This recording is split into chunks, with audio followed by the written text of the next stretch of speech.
আসন্ন ত্রয়োদশ জাতীয় সংসদ নির্বাচনকে সামনে রেখে যখন দেশের প্রধান রাজনৈতিক দলগুলো আন্তর্জাতিক কূটনৈতিক সম্পর্ক জোরদারে ব্যস্ত, ঠিক তখন যেন একই পথে হাঁটছে প্রতিবেশী ভারত। নতুন রাজনৈতিক মেরুকরণের এই সময়ে বাংলাদেশের সাবেক প্রধানমন্ত্রী বেগম খালেদা জিয়ার স্মরণে শোক প্রস্তাব আনতে যাচ্ছে ভারতীয় পার্লামেন্ট।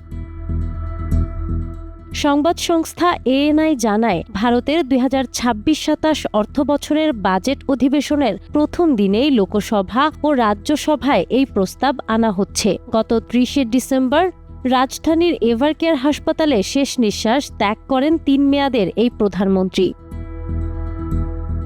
অথচ একসময় ভারতের পার্লামেন্টে যাদের নাম নেওয়াও এক প্রকার অলিখিত নিষিদ্ধ ছিল, আজ সেখানেই আনুষ্ঠানিকভাবে জানানো হচ্ছে শ্রদ্ধা। রাজনৈতিক বিশ্লেষকরা মনে করছেন, ঢাকার পরিবর্তিত পরিস্থিতিতে নতুন নেতৃত্বের সঙ্গে সুসম্পর্ক গড়তেই ভারতের এই অবস্থান।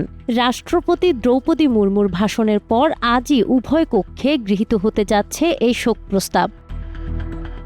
নাহার বৃষ্টি, টাইমস টুডে।